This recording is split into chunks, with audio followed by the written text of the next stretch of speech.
Ladies and gentlemen, welcome back to the channel and welcome back to another round of Basis Picks. As always, please like and subscribe, share with a friend, a colleague, a relative, an associate, an enemy, any and all in between. It's appreciated. Now, the reason I've actually done this a little bit early was simply just to talk about the Naoya Inoue fight that's taking place probably as you guys are watching this, if not maybe an hour or so afterwards. Now, I'm not going to spend a huge amount of time on the card. There are some decent fighters on the card, but there's very few 50-50s or even 60-40 fights that I can see, quite frankly. So I'm not really going to address a lot of that. The only real reason I wanted to do the video, because let's be honest, my prediction is Naoya Inoue knockout, and I believe it's probably going to take place in the 6th or the 7th round. It could be earlier than that, but I wanted to do the video just because Yi-Jun Kim, his opponent from Korea, I believe it's South Korea, the only reason I wanted to do this video, his alias, his nickname is the Troublemaker, aka Packy Mayweather. For that reason alone, I have to watch the fight. Now look, I'm at work while you guys are watching this, but best know I will be tuning in, and I just need to hear that said. I have to hear that said while I'm on the while I'm in the office as the announcements are being made. So yeah, that's the only real reason I wanted to start off with that. However, Naoya Inoue probably 7th round knockout. That's my prediction. It could happen a lot sooner. I've never seen Yi-Jun Kim. I can't profess to know anything about his career. Having a quick look through the box rec, there was no names that I recognized. So yeah, obviously he is a last minute stand-in for what's his name, the Australian brother, whose name is now escaped my head. I'll put it in the comments. But yeah, ultimately he, didn't really want it. Injuries and all that good stuff. So yeah, pretty much business as usual, and then if we have to see what Naoya Inoue does moving forward. Moving swiftly over to the Matchroom card taking place in Nottingham, it's an interesting place to actually have the event, to be honest. You've got obviously Dalton Smith from Sheffield, Walid Huiza from France, and then obviously you've got Ellie Scotney from London. You've got Connor Walker from Birmingham, and Harry Scarf, I believe, is also from somewhere in the south side. I can't remember where exactly, but so Nottingham's a very interesting place. It's for all of these people to kind of be collaborating and converging on, but I guess maybe that was just where the venue was. Now, I wanted to be at the event. I've got some other commitments, so I can't make it. But that being said, let's get down to the picks. Starting off with Ellie Scotney versus Miyamoto. Now, one thing about Miyamoto, she is all guns blazing. She is a very fun action fighter, very heavy-handed. Even though she only has 8 KOs from her 20 wins, obviously it's the women's game, the KOs don't happen as readily as in the men's, but you can see that she is very strong in finishing. She has faced quite a few tough opposition in her past.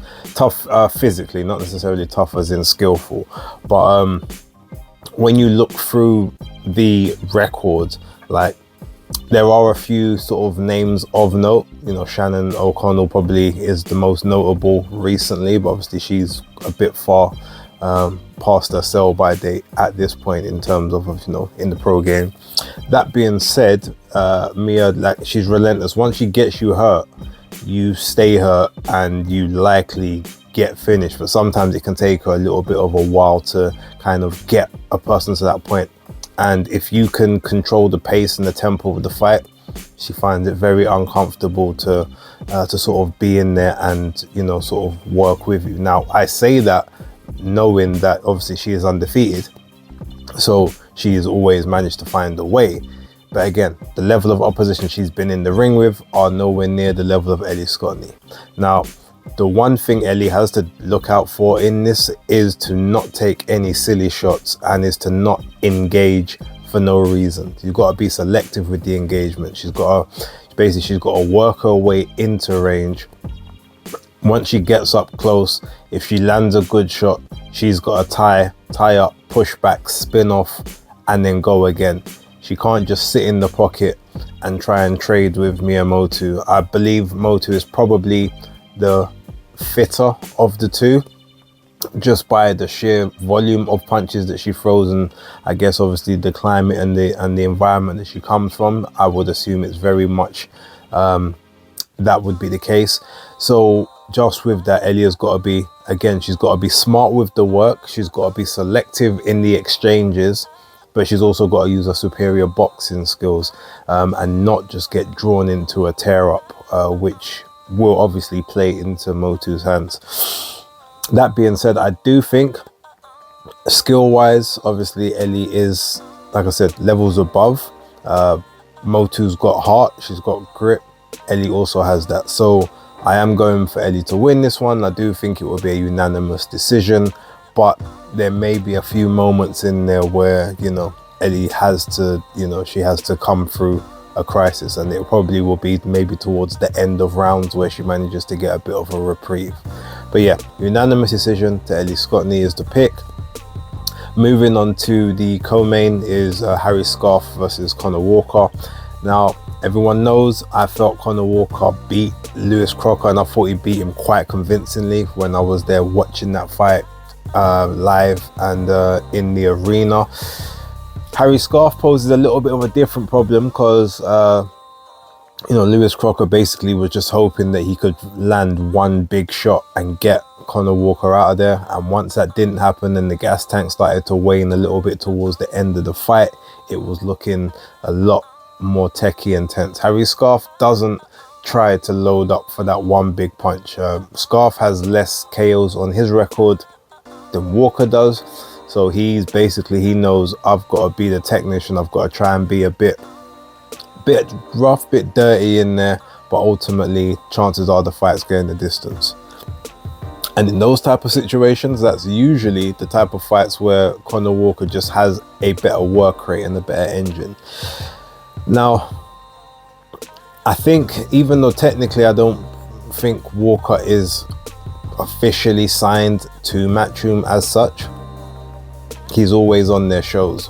Whereas Harry Scarf, I believe, is definitely more the guy with the belts, but he's the away guy on this. So if it comes down to it going the distance, I do think the work rate and the activity from Conor Walker will be acknowledged and will be rewarded. I know they fought in the amateurs and Harry Scarf got the better of that victory, but that was obviously, I think, a 3-round fight within the amateurs, obviously way back in the day. I always seem to, you know, the first time I saw it was Cyrus Pattinson, I think it was against Conor Walker, and I picked Cyrus and ultimately got that one wrong. I picked Conor against Crocker, and even though I don't think I was wrong, I got that one wrong officially. I'm going with Conor Walker. I think just his still determined grittiness, his ability to be able to take a shot, keep pushing forward and keep working, I think is gonna lead him in good stead. I said Harry Scarf hasn't got a big knockout record, so that's not to say he can't punch, but I think if Walker's took Crocker's punches and kept barreling forward, I don't think there's an issue with taking punches from Harry Scarf, or elbows, as he alluded to in the press conference. So yeah, I'm going to go Conor Walker, and I'm going to go for a unanimous decision. I do think I think Scarf will be able to see out the fight, but ultimately I do think the decision will go to Conor Walker. Now, main event, you've got Dalton Smith versus Waleed Khwiza. I've seen limited amounts of Waleed, but he's a decent enough operator, nothing special, but he is a former European champion. So the fight itself, there is some credibility there. I look at this fight as just another building block for Dalton Smith. I've seen enough of Khwiza to know that there's not a huge amount that he does that I guess Dalton Smith hasn't seen. There's nothing. He's, technically he's fine. He's adequate. There's no bells and whistles. There's no airs and graces. It's just gonna be sort of, a standard style, maybe one round to sort of just get the measure, get the distance, and work from there. Weezer is quite tough, to be fair. He's not just gonna look to lay down and capitulate, but I do think that it's similar to the Zepeda fight. I think the body is gonna be the key. I think there's going to be a few pretty good body shots that rain in, which obviously then open up headway, to get some of those, those heavy blows up top. So, yeah, in my opinion, I do think that Dalton Smith wins this one. I think he wins it inside the first half of the fight. So we're looking at maybe rounds 5 or 6. It will just be, another notch on the belt on the way up to that eventual world title shot. That's kind of my opinion on it. Leave yours down below. Kind of let me know what you think. Okay, so moving over to the second half of Matchroom's offerings on Saturday, we've got Diego Pacheco versus Steven So Cold Nelson. On the undercard, actually, Zaquin Moses, who is Shakur Stevenson's younger cousin, he's making his second appearance on the Matchroom card. So that will be good to see. Also, their new Indian signing, Nishant Dev, I believe, is also making his pro debut on the card. I think he's fighting at 154 pounds, so that should be fairly interesting. However, we're going to look at the 3 top of the card fights, starting with Ernesto Mercado against Jose Pedraza. Obviously, Pedraza is still the best win on Gervonta Davis's record, so he's seen a lot better days since then, I would say. And if I'm correct, I think Ernesto Mercado is fighting up at 147 at the minute, or it's either 140 or 147, somewhere between there. Now, obviously, Jose, former 130, was he 126 at one point? Definitely 130, 135 he was fighting at. He's recently been fighting a few fights at 140. So Ernesto Mercado, 16-0, 15 KOs. Pedraza, though, is still a very good operator. He doesn't often get the rub of the green in terms of fights, but he very rarely gets stopped, especially recently. Obviously, there has been a couple, but he's given a few people some hard nights, and he's also there's been a couple decisions recently whereby he was very unfortunate not to get the decision. So this is not an easy walkover for Ernesto Mercado, and I actually think he will win the fight, but I do think it's going to go the distance. So even though he does have 15 KOs out of 16 fights, I think this could be another distance job. Now, obviously, if he's able to catch Pedraza clean early, he can work him and wear him down and stop him. Obviously, maybe 1-2 rounds after that. But just knowing Pedraza sort of the way that I've been seeing a lot of his recent fights, I just have a feeling that he will be able to sort of get through, especially those earlier rounds when the engine is full of Mercado, and then sort of work his way to seeing the final bell, but just not having done enough on the cards. So that's kind of my prediction on that one. I think the co-main is Andy Cruz against Omar Salcedo. Andy Cruz is 4-0 with 2 KOs. I think Salcedo is 20-1, I think, or 20-2, something along those lines. But yeah, I mean, this is it's not so much, I wouldn't say it's quote unquote a step up from the previous fight that Andy Cruz had, but it's definitely a stern test. Like, Andy Cruz is not moving and not being matched like soft or being matched for development as a pro. Like, he's kind of just being given the reins and saying, let's see what you got kind of thing. Omar Salcedo is a very sort of good, durable opposition, not world level. So he is the kind of person that Andy Cruz should be beating. And I do think he's going to win this fight, to be totally honest. I actually think he will find another stoppage coming via probably accumulation from the early rounds into the mid to late ones. I don't think it would be like a one punch, similar to obviously what he did in his previous fight, but I do think it will be I think it's going to be an accumulation job, but he's going to have to be ready and stay switched on, because Salcedo is game. He will try to throw when you throw, he will try to exchange. It's just about if Andy Cruz can keep, number one, the reflexes, the defense, and the concentration. There has been a few moments where he has, you know, lost a little bit of interest in a couple of his fights, just for split moments, and then been caught and had to rally back as a result. I don't expect that to be the case here, but I guess we'll wait and see, and we can find out. Main event time. Now this is where it gets interesting. Diego Pacheco versus Steven Soko Nelson. I haven't watched the press conference, but Nelson's a problem. The problem is partially the fact that he's quite old in the game, having not obviously got himself a world title opportunity or anything of that range. Obviously he's from the Bud camp, you know, one of Terence Crawford's sparring partners.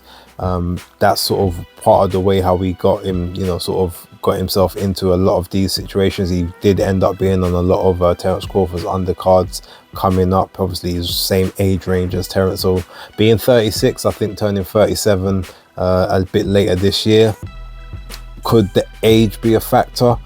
I'm not sure. Diego Pacheco is like in his, I mean, his prime is probably about 4-5 years away from him at this point, but he's a young 22, 23 year old. I think absolute most he is 24, but I don't even think he's that old yet.